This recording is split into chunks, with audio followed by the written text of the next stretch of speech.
Performance cruising cats have gone from niche to normal. More builders, more hulls, and more crews chasing miles without giving up a real home afloat. The numbers help you compare power to weight and payload, but they are only part of the story. What really matters is how the boat behaves when the breeze is light, when it is up, and when everyone is tired and just wants dinner. Today, we will walk through 5 proven performance cruisers in the 48 to 51-foot band, look at what the data hints at, and then translate that into how they actually live. The analysis we are building on shows remarkably similar measurements across this group, with differences in daggerboards versus mini-keels, tankage, payload, and complexity being the real separators. Keep that in mind as you listen, because the right answer is less about a single ratio and more about the boat that makes good choices easy for your crew. Catana built its reputation on fast, capable Bluewater cats, and the Ocean Class 50 is their modern take on livable speed. The raised bulkhead helm sits midships with clear sight lines into the cockpit and forward over the cabin, which changes the way you run the boat. It keeps the driver connected to the saloon and the crew while still feeling secure and protected.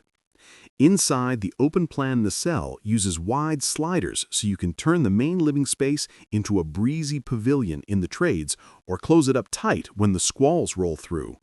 Structural bulkheads and reinforcements are carbon, which stiffens the platform without chasing exotic full-carbon costs.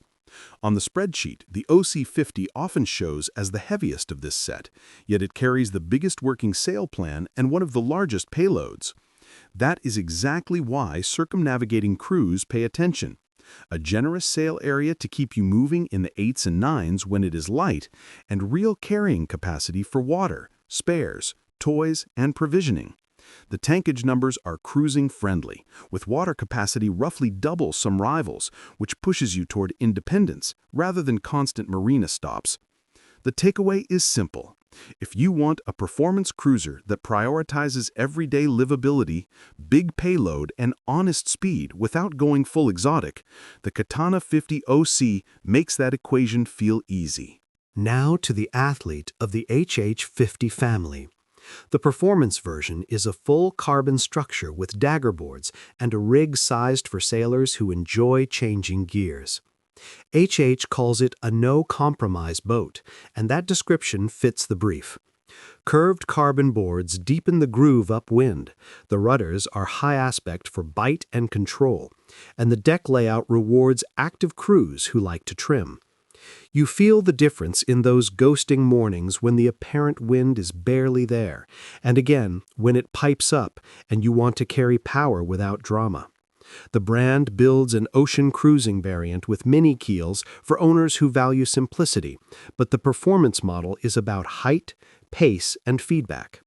The comparison work you provided notes that, in practice, the raw performance potential within this 50-foot set is closer than the marketing suggests, which means sail handling and weight control become the real differentiators. Plan on staying disciplined about what you load aboard, and you are rewarded with a boat that makes light air days shorter and the fun reaches longer. For crews who want a crisp helm and the ability to press on passage without losing the comforts of a real home, the HH50 Performance hits a compelling balance. The Balance 482 sits right where many couples want to be. Small enough to be handled by 2 without drama, big enough to knock off serious miles in comfort. The design is carbon-reinforced foam core with high-aspect daggerboards and a powerful but sensible working sail plan.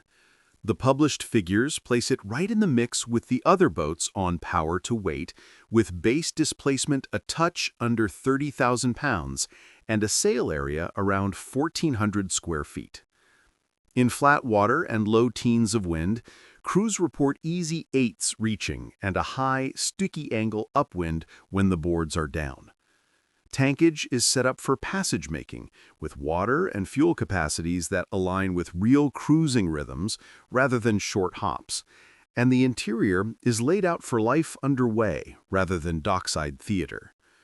The broader analysis you shared originally showed the 482 as an outlier on the extreme end of the ratios and has since updated the numbers to place it closer to the pack, which underscores the bigger point. These are all quick cats if you keep them light and sail them well. The Balance 482 simply wraps that potential in a package deliberately sized for a couple to maintain, from systems access to sail handling.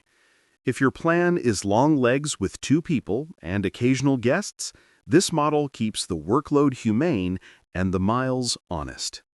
Outremer's name is shorthand for lean, purposeful cruising, and the 51 carries that DNA. The boat is known for being light, responsive, and set up to be sailed rather than merely driven. Owners talk about the signature feel on the helm and the clean, functional systems. On paper, the 51 sometimes shows as the lightest boat in this comparison, with smaller fuel capacity than most of the group. That nudges owners to prioritize power management and water makers early, but it also reflects a design philosophy that prioritizes weight control and sailing efficiency.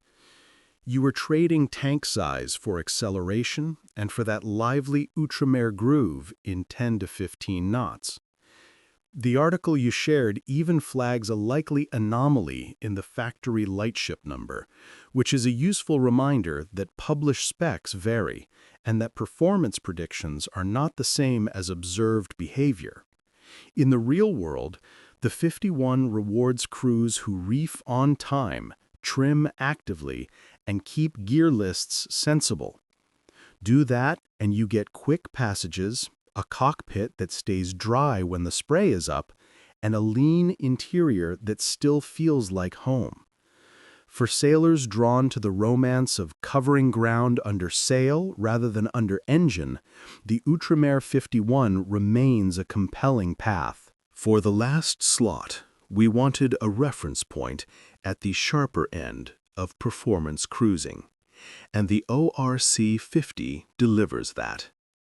Formerly the Marsaudon TS5, this design has a race record at places like St. Barth's, yet it is also appreciated as a world cruiser when set up with the right sails and inventory. The concept is simple. Keep structure light and stiff, minimize non-essential weight, and let the rig do its work. Owners who come from monohulls often talk about the surprise of how quickly this boat builds apparent wind and the way it holds pace on a reach without feeling twitchy. Life aboard is lean rather than plush by design. You still get a real galley, proper berths, and the storage you need for long passages, but the emphasis is on sailing first. That is the trade that makes this boat interesting in a lineup dominated by heavier comforts.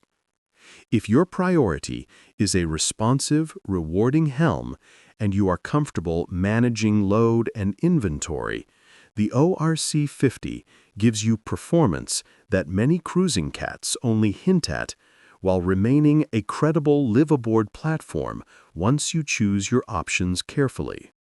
For skilled crews who want to cover ground quickly and still sleep well at anchor, it is a fitting fifth companion to the 4 big names above. Put the spreadsheet next to the logbook and a pattern appears. These 5 cats sit in a remarkably tight band of potential, with small differences in Daggerboards, tankage, and payload shaping how they feel to own.